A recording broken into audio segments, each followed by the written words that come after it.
Assalamualaikum warahmatullahi wabarakatuh.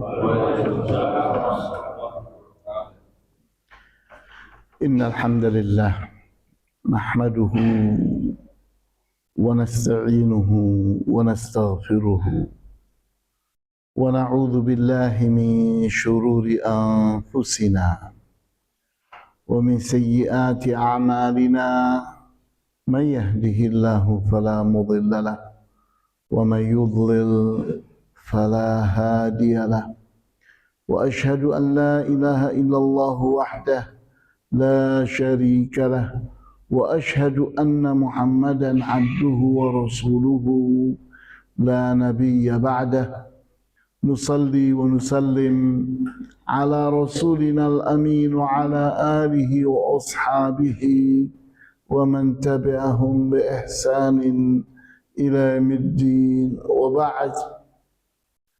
Ikhwani wa akhawati fid din, a'azzakumullah.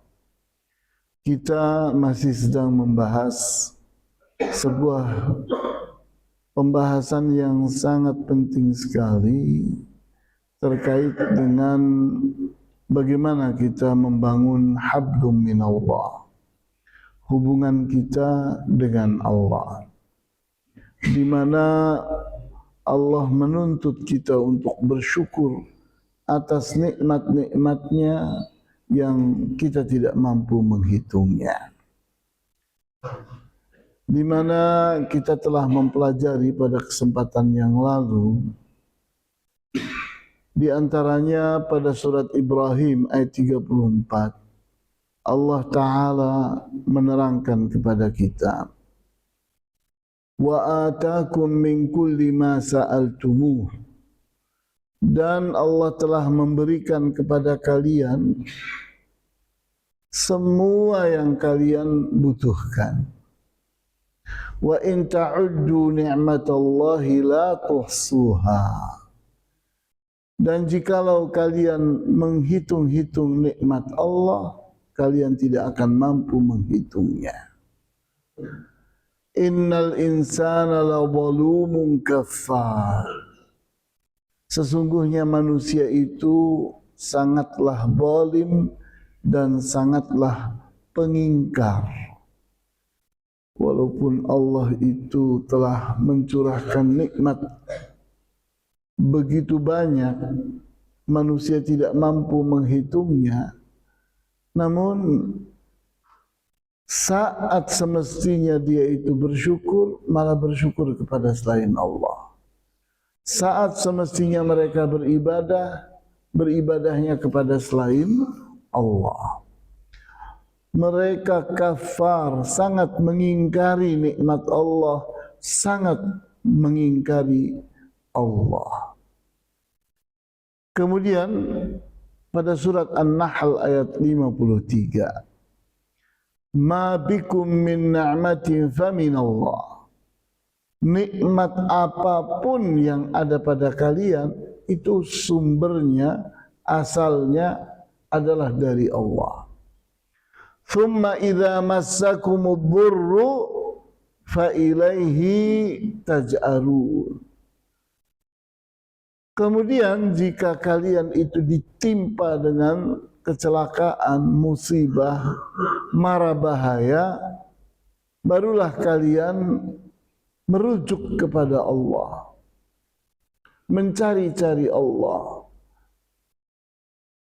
ingin minta bantuan dan perlindungan dari Allah kalau berhadapan dengan mara bahaya, kecelakaan, kesulitan dan seterusnya. Kemudian kita perhatikan ungkapan dari Syekhul Islam Ibn Taimiyah, wal abdu daiman baina ni'matin minallahi tahtaju ila syukrin wa dhanbin yahtaju fihi ila istighfar. Seorang hamba, seorang manusia terus-menerus berada di antara dua keadaan. Nikmat Allah yang terus datang argonya selalu berputar menuntut agar kita bersyukur. Setiap nikmat wajib disyukuri. Sedangkan nikmat itu datang terus, detik demi detik, menit demi menit, terus tidak pernah berhenti. Tapi dalam waktu yang sama, sang hamba, sang manusia ini terus berbuat dosa. Yang dosa itu argonya terus bekerja, menuntut dia istighfar. Matanya berdosa, telinganya berdosa, hidungnya berdosa, lidahnya berdosa, akal pikirannya berdosa terus. Ini manusia ada di antara dua keadaan. Nikmat Allah wajib disyukuri, ternyata dia tidak mensyukurinya. Dosa-dosa dia yang terus menerus wajib dia istighfar, ternyata dia pun tidak istighfar. Wa kullu min hadzaini minal umuri lazimati lil 'abdi daiman. Dua keadaan ini, dua argo ini terus bekerja pada diri manusia. Fa innahu la yazalu yataqallabu fi ni'amillahi wa alaihi. Sementara seorang manusia itu terus berada mondar-mandir, bolak-balik di mana? Di nikmat Allah. Karena kalau nikmat Allah mati, mati pula orangnya. Kalau nikmat Allah berhenti, berhentilah kehidupan seorang manusia. Seorang manusia itu hidup, apa yang menghidupkannya? Nikmat Allah. Di saat keran nikmat itu dihentikan oleh Allah, matilah dia. Kemudian kita pun telah mulai mempelajari 3 resep yang bisa membantu dalam mensyukuri nikmat Allah. Yang pertama ini sudah kita pelajari, yaitu at-ta'ammulu fi ni'amillahi wastihdharuha fi kulli lahzatin wa hinin wa adamil ghaflati anha. Kalau kita ini ingin pandai mensyukuri nikmat Allah, maka kita ini jangan melewatkan begitu saja setiap nikmat. Tapi setiap nikmat itu kita perhatikan, kita pikirkan, kita analisa, untuk kita tahu mahal sekali ya. Contoh, seseorang menganggap oksigen ini tidak ada harganya. Kita tidak pernah berhenti bernafas. Kita baru tahu harganya nafas, harganya oksigen, kalau kita pergi ke rumah sakit. Kalau kita pergi ke toko-toko alat kesehatan, kita tanya 1 tabung berapa harganya. Kalau dia menjawab 200.000, kita bilang, berarti saya bernafas itu dalam sehari berapa nilainya? Miliaran rupiah. Terus, semakin gagah seseorang, semakin banyak oksigen yang dia gunakan.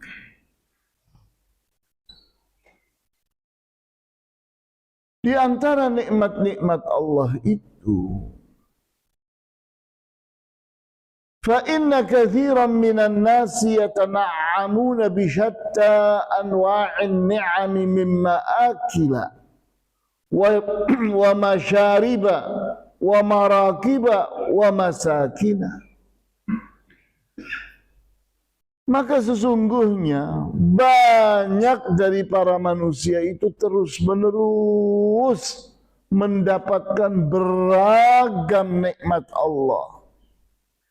Makanan-makanan, minuman-minuman, kendaraan-kendaraan, tempat tinggal, dan seterusnya. Wa ma'a dzalika la yastash'iruna hadhihi an-ni'am. Akan tetapi dia tidak merasakan bahwa itu nikmat dari Allah. Dilupakannya, tidak digubrisnya, tidak merasa ada kewajiban bersyukur. Li'annahum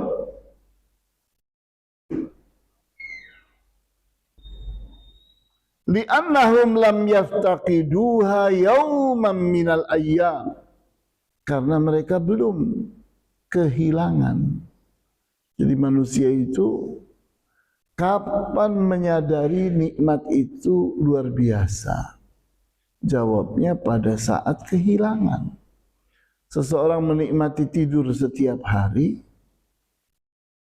begitu tidak bisa tidur baru tahu dia, ternyata tidur itu nikmat yang luar biasa. Dia tersiksa saat dia tidak bisa tidur.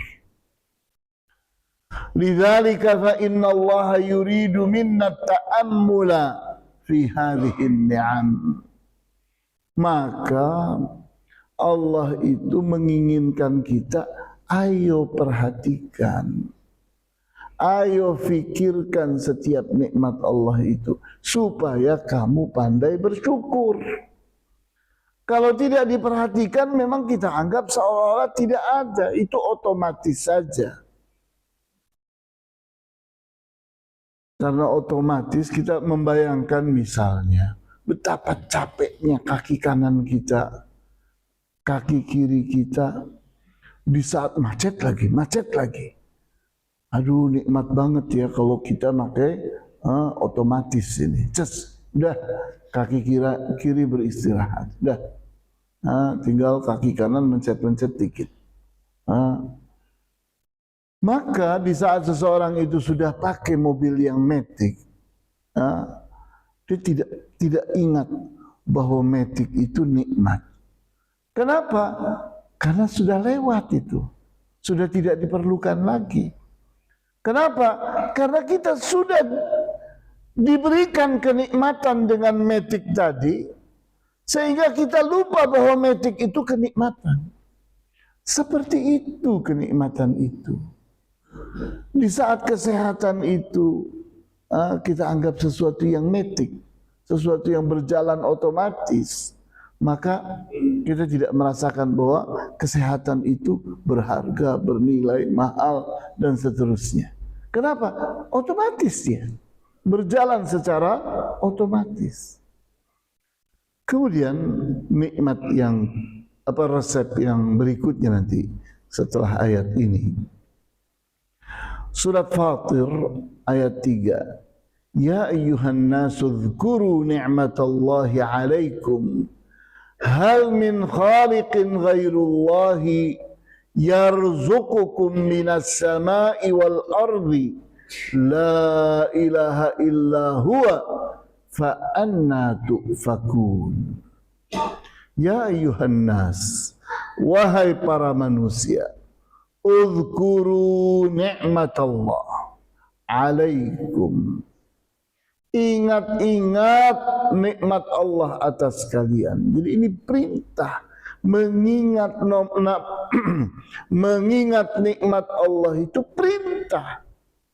Salah satunya ini surat Fatir ayat 3 ini memerintahkan kita untuk mengingat nikmat Allah. Hal min khaliqin ghairullah yarzuqukum minas sama'i wal ardi.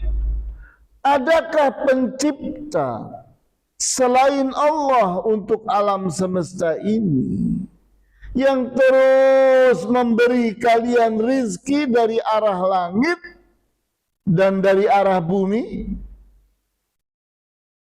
Tidak ada. Berarti kalau tidak ada, satu-satunya yang berhak diibadahi hanya Allah. La ilaha illahu. Tiada yang patut diibadahi kecuali Dia. Karena Dia yang memberikan nikmat kepadamu terus menerus. Dia yang menciptakan kamu. Fa anna tu'fakun. Namun bagaimana kok kalian bisa tersimpangkan? Yang menciptakan kamu Allah, yang memberi nikmat kepadamu Allah, yang disembah selain Allah. Itu kan namanya tersimpangkan, kesasar. Mestinya bersyukurnya kepada Allah, beribadahnya kepada Allah, tapi hal ini malah diberikan kepada selain Allah. Sehingga dikatakan, mengapakah kamu berpaling, menyimpang, yang semestinya Allah yang engkau ibadahi, selain Allah yang engkau ibadahi. Kemudian resep yang kedua, ayyambura kullu wahidin minna ila man huwa asfala minhu. Agar kita ini mudah bersyukur kepada Allah, maka setiap kita itu selalu memandang kepada orang yang nikmatnya kurang dibandingkan dengan nikmat kita. Kita merasa pilek, aduh saya kok pilek terus ya. Pergi ke rumah sakit, lihat orang yang sakit kronis. Itu kan berarti kan nikmatnya di bawah kita. Kita punya sakit. Tapi itu lebih sakit daripada kita. Dengan begitu kita akan bersyukur. Di kantong cuma ada uang 100.000. Kita lihat orang yang 5.000 saja tidak punya. Berantem buat dapat 5.000. Maka di saat seseorang itu melihat kepada orang yang di bawah kita dalam hal kenikmatan, itu akan membuat diri kita itu terundang terus mampu bersyukur. Di dalam riwayat Al-Bukhari dan Muslim, kita dapati hadis dari Abu Hurairah radhiyallahu anhu bahwa Nabi sallallahu alaihi wasallam bersabda, "Umburu ila man huwa asfala minkum." Perhatikan orang yang ada di bawah kalian. Di bawah kalian apa? Kenikmatannya. Wala tanzuru ila man fawqakum. Jangan kalian melihat orang yang nikmatnya di atas kalian. Yang membuat kita tidak mudah bersyukur itu, kita punya uang 100.000, kita melihat, ya Allah orang ini sekali ngeluarin duit miliar. Habis itu kita mengecilkan arti 100.000 dan kita tidak bersyukur pada Allah. Kenapa? Salah visi, salah memandang. Jadi kalau kita ingin pandai bersyukur, itu melihatnya bukan ke atas kita. Memandang kepada orang yang nikmatnya lebih daripada kita. Pandanglah orang yang nikmatnya di bawah kita. Fahuwa ajdaru alla tazdarru ni'matallahi alaikum. Dengan cara begitu, kalian itu lebih mudah untuk mampu mensyukuri nikmat Allah atas kalian. Jadi kita ini harus pandai. Orang pandai itu punya tips-tips, punya resep-resep, punya cara-cara, punya mekanisme, punya metode yang membuat dia itu pandai. Kalau kita tidak pandai bersyukur kepada Allah, karena kita tidak punya tips, tidak punya resep, tidak punya metode yang membuat kita itu terundang terus untuk bersyukur kepada Allah. Coba kita perhatikan surat Al-Isra ayat 36. Ini kita ambil daripadanya resep yang ketiga,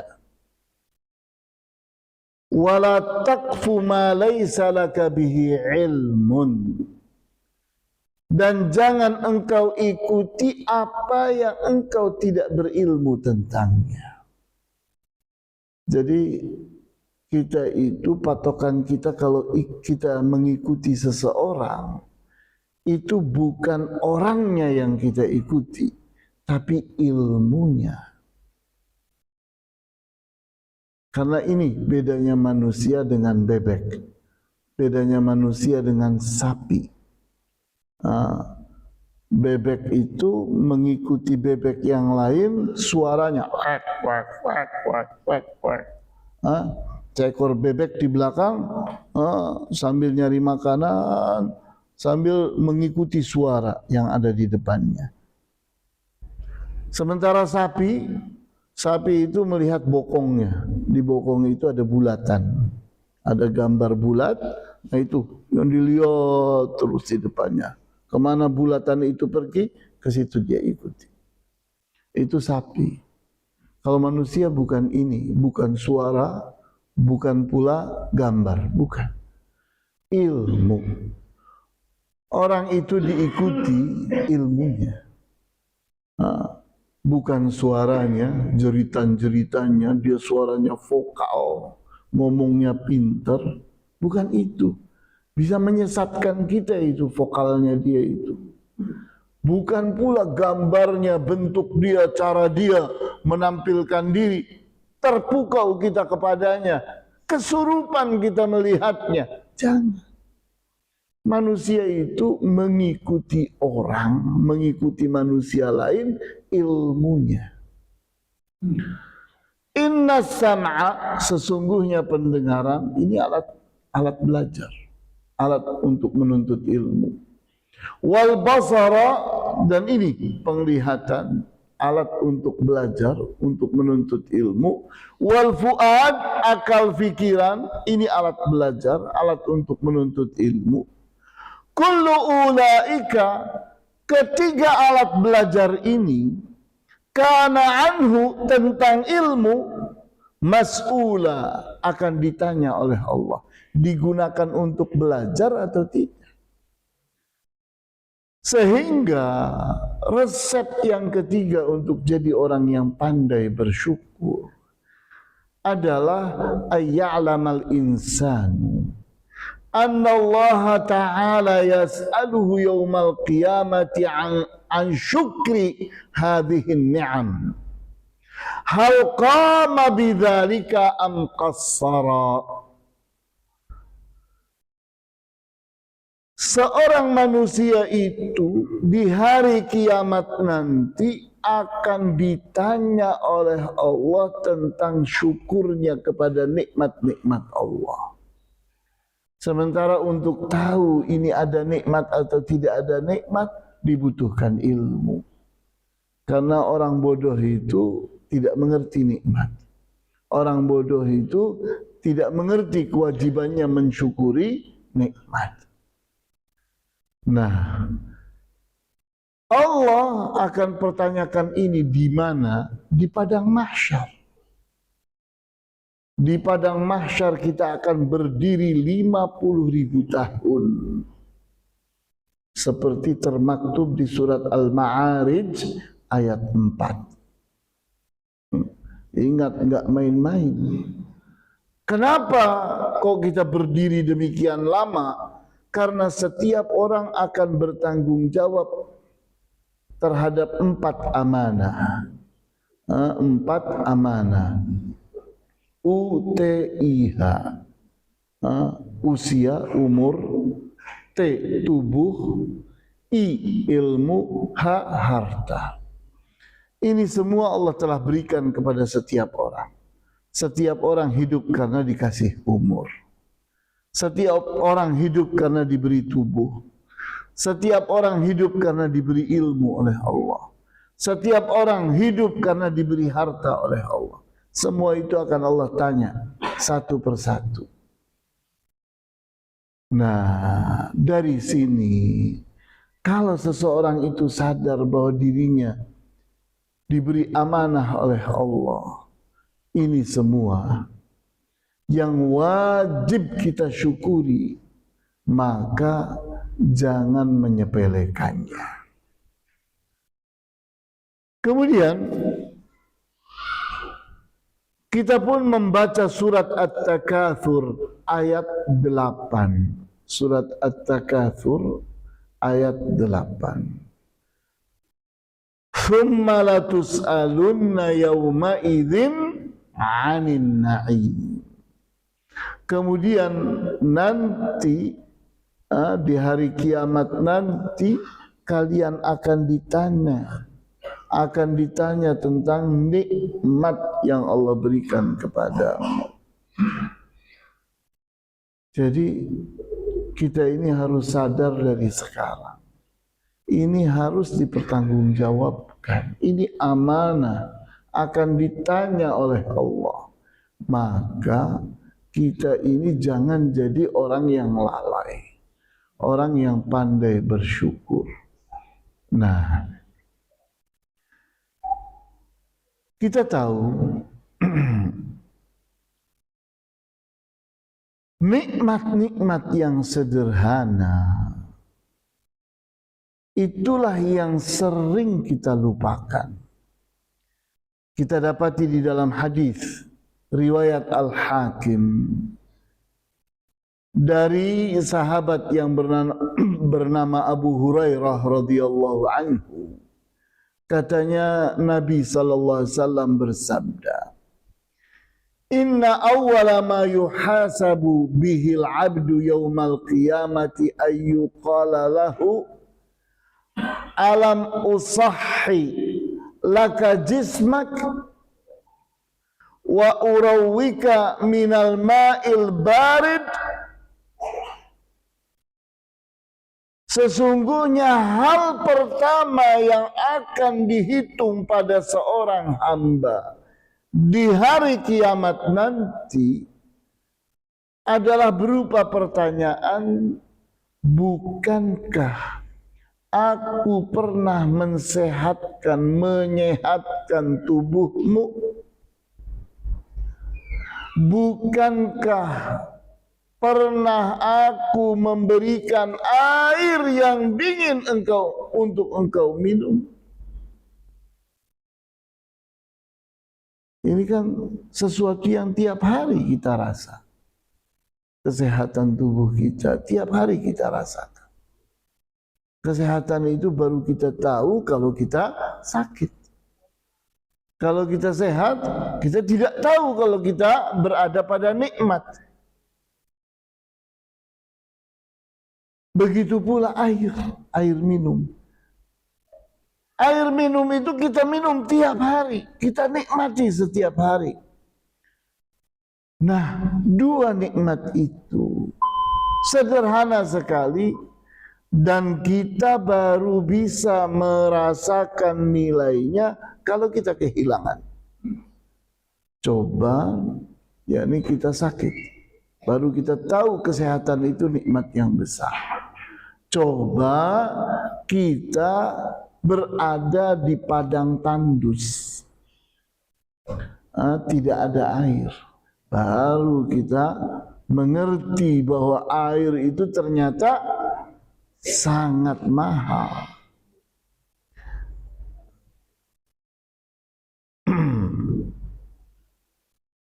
Maka saya akhiri pembahasan kita di pagi hari ini dengan ungkapan dari Ibnul Qayyim Al-Jauziyah.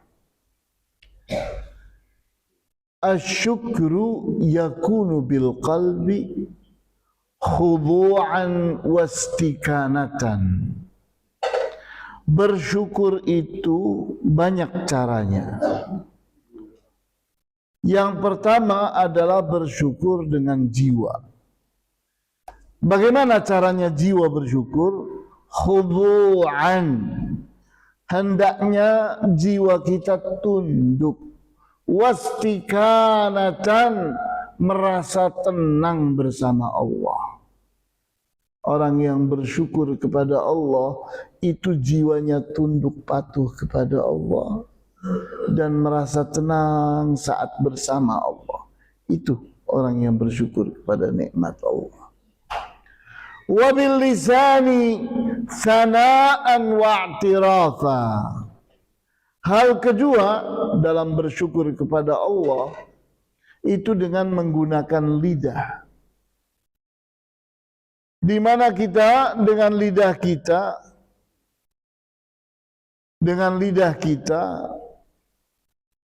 kita memuji Allah. Kita mengakui nikmat Allah. Itu namanya bersyukur dengan lidah. Kemudian yang ketiga, wabil jawarihi ta'atan wa qiyada. Kita bersyukur menggunakan organ tubuh kita, anggota tubuh kita, kita gunakan anggota tubuh kita untuk taat kepada Allah, untuk mematuhi perintah dan larangan Allah. Jadi kita ini bisa bersyukur kepada Allah dengan 3 alat ini. Yang pertama bersyukur kepada Allah dengan jiwa kita. Yang kedua bersyukur kepada Allah dengan lidah kita. Dan yang ketiga bersyukur kepada Allah dengan segenap anggota tubuh kita.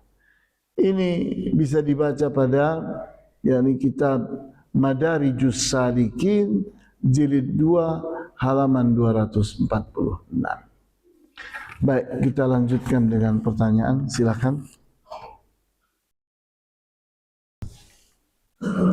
Assalamualaikum warahmatullahi wabarakatuh. Jadi mikrofonnya mati. Menurut Ibnu Qayyim tadi ada 3 bersyukur dengan lidah. Kemudian apakah bersyukur dengan sholat bersyukur? Karena kami sering mendengar selain kita bersyukur mentaati semua larangan dan perintah Allah, kita harus juga sholat 2 rakaat bersyukur kalau kita mendapat nikmat. Seandainya kami mendapat rezeki atau mendapat kenaikan jabatan, kemudian kita harus langsung bersyukur. Bersyukur dalam arti kita hanya sujud di lantai atau cara yang lain, Ustaz. Makasih. Iya. Ini sebetulnya belum kita bahas ya. Nanti kita akan lihat akan ada pembahasannya. Sehingga ini hanya sekedar pintu saja. Ke depan kita akan membahas ini, bahwa bersyukur itu dengan jiwa, bersyukur dengan lidah, dan bersyukur dengan anggota tubuh. Yang Bapak tanyakan tadi itu adalah yang ketiga, bersyukur menggunakan anggota tubuh kita. Di mana bagaimana kita bersyukur dengan anggota tubuh? Apa perintah Allah dalam bersyukur? Contohnya sujud syukur, itu diperintahkan oleh Allah. Contoh yang lain adalah saat kita sholat, sholat apapun, niati, ini bentuk syukur saya kepada Allah. Kenapa saya sholat? Karena saya sedang bersyukur kepada Allah. Ambil Al-Quran, baca. Kenapa kamu baca Quran? Ini cara saya bersyukur kepada Allah. Kita bersedekah. Kenapa kamu bersedekah? Saya sedang bersyukur kepada Allah. Jadi kita niat ini semua perbuatan tubuh kita lakukan, itu semua niatnya apa? Saya sedang bersyukur kepada Allah. Itu ibadah. Itu dengan cara kita itu melakukan apa-apa yang diperintahkan oleh Allah. Itu dengan cara begitu kita niati saat kita mengamalkannya, niat saya adalah untuk bersyukur kepada Allah. Maka itu adalah bentuk syukur kita. Tidak usah kita bikin-bikin ada sholat namanya sholat syukur. Gak ada sholat syukur itu. Sholat apapun yang kita lakukan, niati melakukannya karena Allah. Seperti itu. Ada lagi yang lain? Assalamualaikum warahmatullahi wabarakatuh. Ustaz, Assalamualaikum warahmatullahi wabarakatuh. di dalam ayat surah Ibrahim itu Allah mengatakan la in syakartum la azidanakum wa la in kafartum inna azabi lasyadid. Nah, kita kan merasa ini kok sepertinya saya kok kurang bersyukur pada Allah, tapi kok nggak terasa bahwa kita ini ada azabnya, nggak terasa kalau maunya kita jarang bersyukur, terus kemudian kok nggak ada kesehatan, kita masih tetap biasa, tidur kita masih nyenyak dan lain sebagainya. Padahal kita banyak melakukan tidak banyak bersyukur kepada Allah. Ini bagaimana kita mengetahuinya bahwa kita ini kok diazab oleh Allah SWT. Makasih Ustaz. Ya. Kita di saat membedakan mana ujian, mana azab. Mana ujian, mana azab. Apa sih bedanya? Ibnul Qayyim Al-Jauziyah menjelaskan. Bedanya tiga. Di saat kita ingin membedakan, maka perhatikan bahwa orang yang di saat terkena musibah, dia ridho kepada Allah.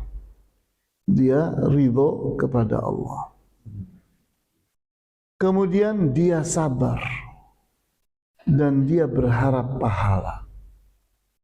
Maka jadilah musibah itu bermanfaat untuk menghapuskan dosanya, untuk meniadakan bebannya, mengangkat derajatnya. Musibah jadi. Tapi sebaliknya, kalau ada seseorang kena musibah, ternyata dia tidak ridho, bahkan mencaci maki Allah. Apaan hidup kayak gini terus? Miskin terus, gak habis-habis miskin ini. Sakit terus, saya nggak pernah sehat-sehat. Ini bentuk penolakan, tidak menerima, tidak ridho kepada ketentuan Allah. Kemudian tidak sabar, merasa tersiksa,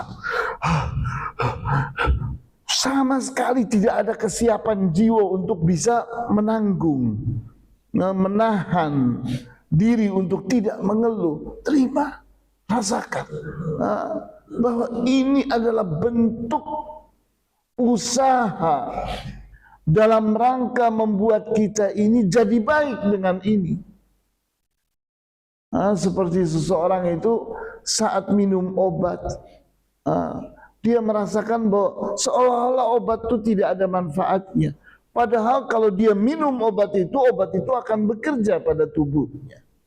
Begitu pula orang bersabar. Sabar itu obat.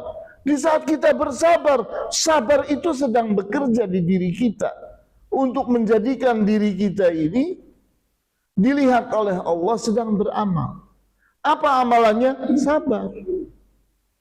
Kemudian berikutnya, di saat seseorang itu mengalami musibah, maka dia pandai menilai bahwa saya ini dengan musibah ini mudah-mudahan akan diangkat derajat saya oleh Allah, akan dihapuskan dosa saya oleh Allah. Tidak, malah sebaliknya, mencurigai Allah, berprasangka buruk kepada Allah, mengingkari nikmat Allah dan sebagainya. Nah, inilah orang yang tersiksa. Di saat seseorang itu mengalami hal-hal buruk, namun menghadapinya dengan 3 cara yang baik tadi, ya seolah-olah kita tidak pernah disiksa.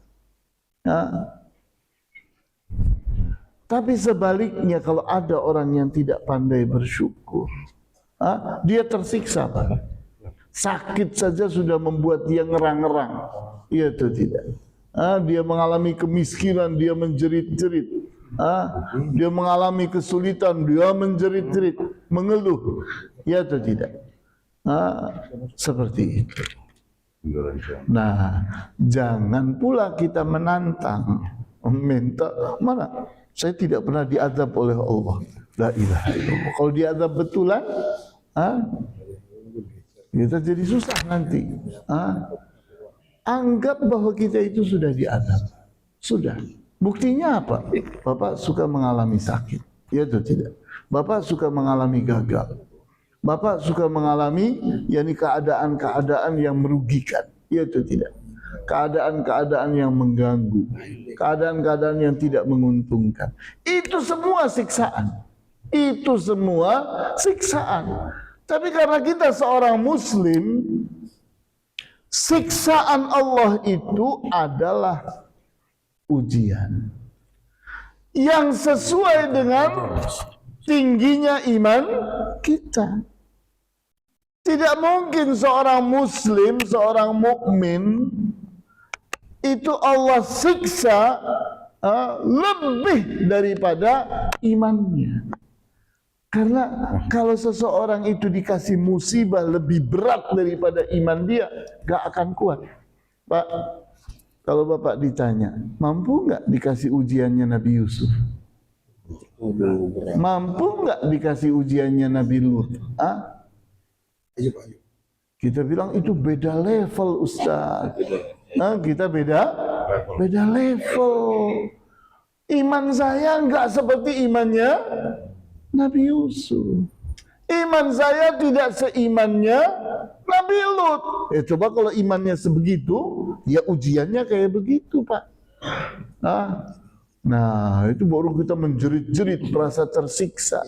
Kita ini tidak merasa tersiksa karena memang Allah menimpakan kita musibah itu masih selevel dengan iman kita. Masih sesuai dengan iman kita. Ya, silakan. Cukup ya? Ada 3 udah. Ya, baiklah kita tutup. Wallahu ta'ala a'lamu bis-shawab.